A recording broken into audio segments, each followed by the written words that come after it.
एक व्यक्ति ने महात्मा बुद्ध से पूछा, मेरी जिंदगी में इतने दुख क्यों हैं? इतनी तकलीफें क्यों हैं? इतनी परेशानियां क्यों हैं? तो महात्मा बुद्ध ने उससे कहा, बताओ तुम्हें कौन सा दुख है?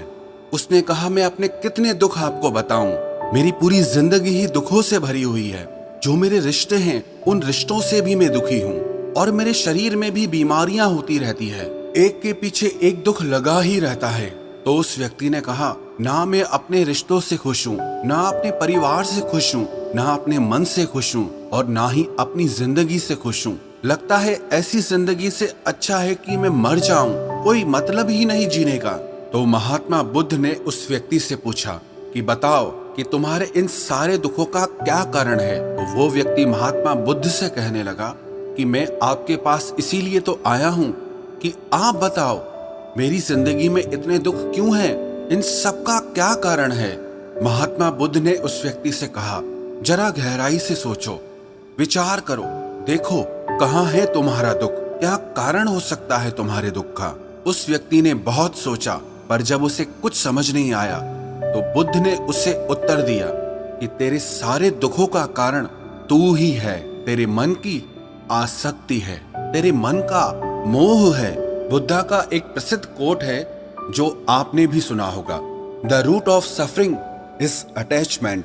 आपके सारे दुखों का कारण आपका मोह है, आपके मन का अटैचमेंट है, आसक्ति है।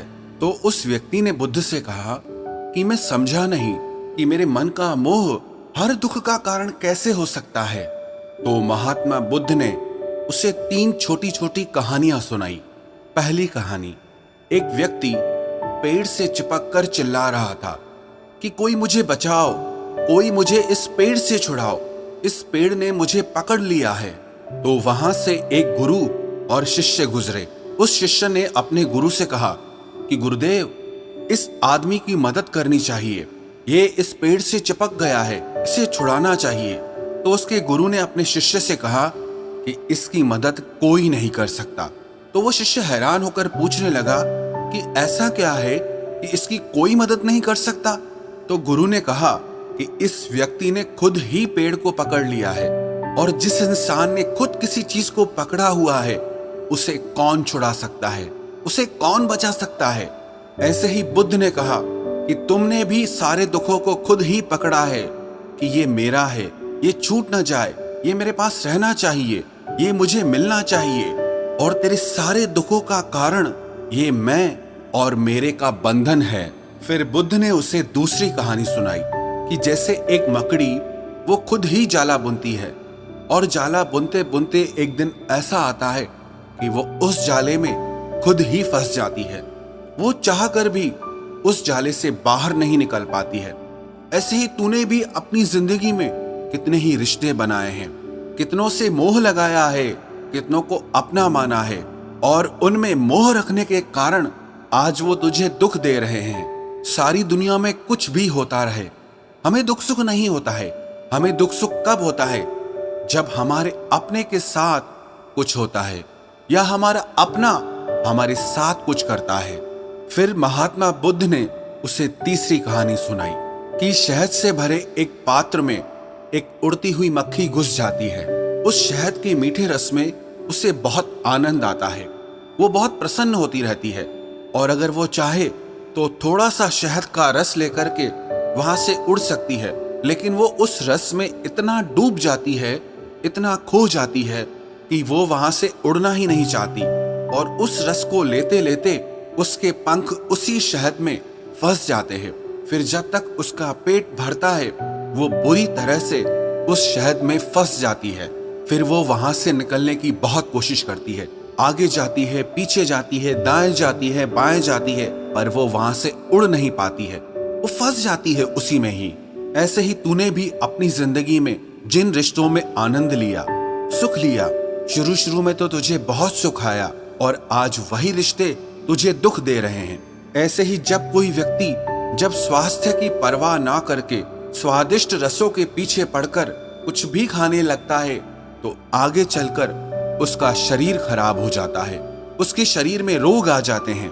ऐसे ही जब मन संसार की बहुत सारी आशाएं कर लेता है, तृष्णाएं और वासनाएं कर लेता है, तो उसके मन में धन का लोभ आ जाता है और फिर चाहे उससे कितना भी धन मिलता रहे, उसकी तृप्ति कभी भी नहीं होती।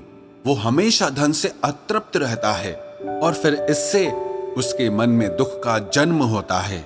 फिर उस व्यक्ति को एहसास हुआ कि महात्मा बुद्ध बिल्कुल सही कह रहे हैं।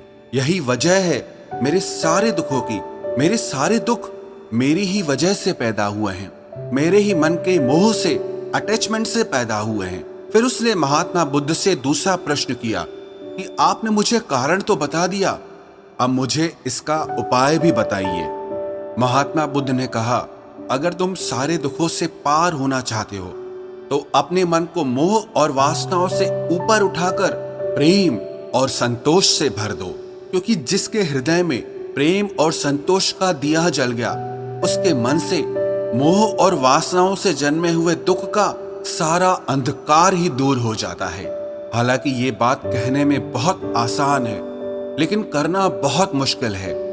लेकिन जो भी व्यक्ति महात्मा बुद्ध के इस उपदेश को समझ गया ना, वो सारे दुखों से पार हो जाएगा। यही कहानी हमारे भी जीवन की है।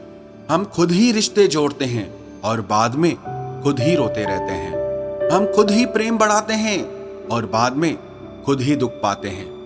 हम जिनके पीछे मेरा मेरा करके मरते रहते हैं, आखिर में वही लोग हमें सबसे ज्यादा दुख पहुंचाते हैं, हमारा दिल दुखाते हैं। जिनकी खुशी के लिए हम कुछ भी करने को तैयार हो जाते हैं, जिनकी खुशी के लिए हम अपनी सारी जिंदगी कुर्बान कर देते हैं, आखिर में वही हमारे जीवन में दुखों का अंधकार भर देते हैं। चाहे वो हमारा परिवार हो, हमारे मित्र हो, हमारी संतान हो या कोई भी रिश्ता हो, जहां पे भी हमने मन के मोह के, आसक्ति के, अटैचमेंट के धागे बांध रखे हैं, आप गौर करना, आपके जीवन में सारा दुख वहीं से आ रहा है। तो जो उपाय महात्मा बुद्ध ने उस व्यक्ति से कहा कि मोह और वासनाओं को त्याग करके अपने हृदय में प्रेम और संतोष को भर दो, इस छोटे से उपदेश को अगर हम भी अपनी जिंदगी में उतार लें तो विश्वास रखना, हम जिंदगी के सारे दुखों से अवश्य पार हो जाएंगे।